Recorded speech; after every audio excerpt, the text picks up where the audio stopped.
Okay, welcome to the Cosmic Reach Community Roundup for March 25th and March 26th, 2024. Yesterday, Cosmic Reach 0.1.14 came out. There's a few bug fixes in here, but it also introduced a tick delay for modders, and then also a debug crash button for an easy way to copy specs when your game crashes. And that's particularly useful to me since my game does crash pretty often. For the most part today, there wasn't a ton of posts in the channels on the left here, but there were a bunch of things posted in the fan art channel.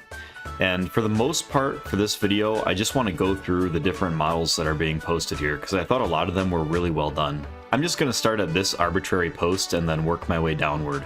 So you can see how well fleshed out these models are. Everybody's models kind of look a little bit different. They all have a little bit different dimensions and shapes to them. The skins are all different, but the skins are pretty well detailed for the low fidelity that they are. And so, for example, you have an alien in a suit here on the right, and you have an American astronaut on the left with an American flag. It just looks so cool. And then you have the Cosmic Reach background. Right here, we can see a take on the astronaut if his helmet wasn't on. And then you can see that the models kind of evolve as we move down the channel. So here's a more, I guess you could say a more 3D model and a little bit more complex. And then here's that same model without the face mask. I really like this alien. I know I showed it before, but this time he's kind of marching around waving. Here's a model of a non-astronaut character. And once again, this one looks more, they aren't animated, but they kind of feel like they're animated. Like when I look at this image, I feel like it could be moving around. And then there's many of these pictures as well of people actually building the models in Blender or whatever this program is. Here we have a purple suit astronaut, and this kind of reminds me of Bomberman for some reason. I don't know why. This one's pretty cool too. It's got one big eyeball. That might be a face mask or it might be an eyeball, I'm not sure. Here we have an untextured model, kind of a work in progress at a terminal. Or no, this isn't is this a terminal or is this like an arcade machine? Either way, very cool. And then you can see the same thing here, but in front of 9 terminals. I kind of picture something like this being in the game too. If the game keeps going in that technological direction, technological, is that a word?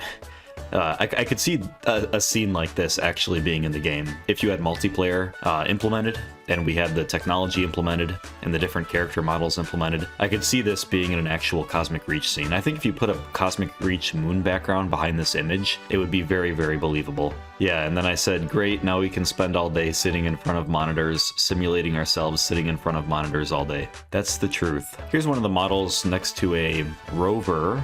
We have a bumblebee-looking suit, and once again, a very animated model that's not actually animated. Here's another one. This one you can see his head. It's a purple model, and then the face mask is partially transparent. Now you have this guy pointing his arm towards the camera, and then holding onto a 2D item here. Same thing with the bumblebee model holding a crowbar now. That crowbar is kind of flat, but cool.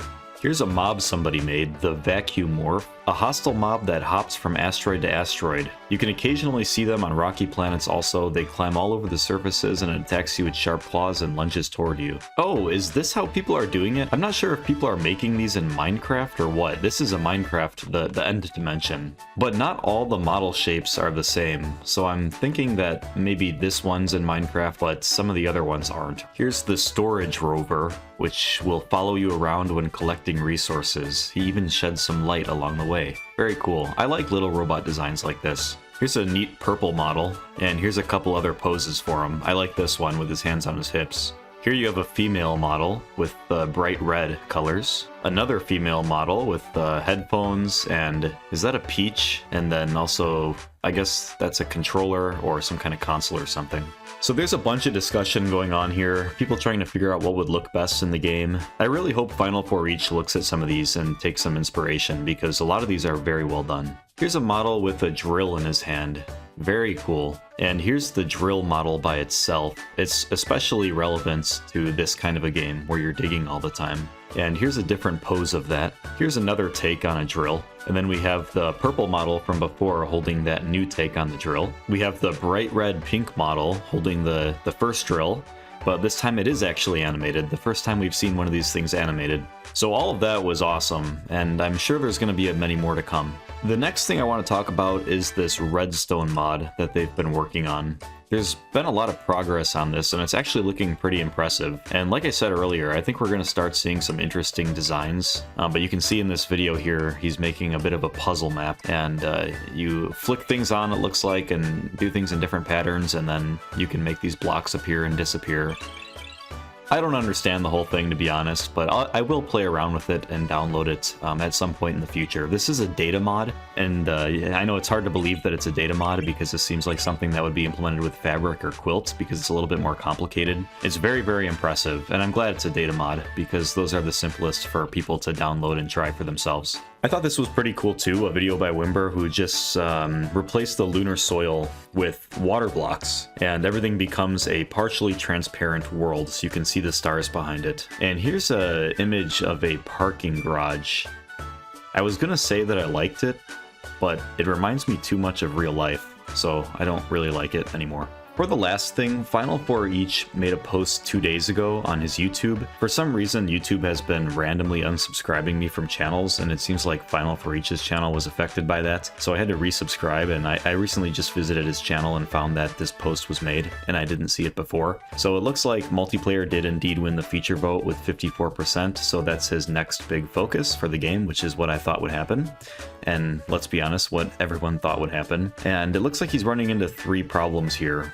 One is the texture atlas limit, one is integrated GPUs are doing weird shit with the geometry, and the next one is that Macs won't render anything, and the Mac platform is just difficult in general. And all I really have to say about this is, if it were me, I would try to focus on maybe 1 or 2 operating systems.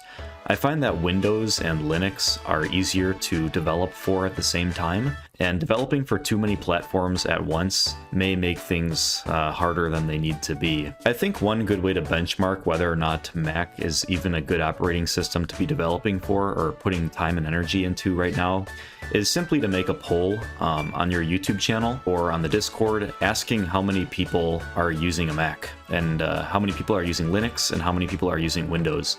And if you can get actual poll numbers like that, especially if you make a poll on YouTube, because this has 1.7K likes, and I think that the poll from earlier had, thousands and thousands of votes. And so I think you'll get a very hefty response if you were to do that, and that would really help you out with deciding which operating systems are worth your time. He's also having a little bit of trouble with graphics programming and figuring out bugs and stuff with that, which is totally understandable. That's all pretty esoteric, and not many people have a lot of in-depth knowledge about that stuff. Anyway, that's all for today. Thank you for watching.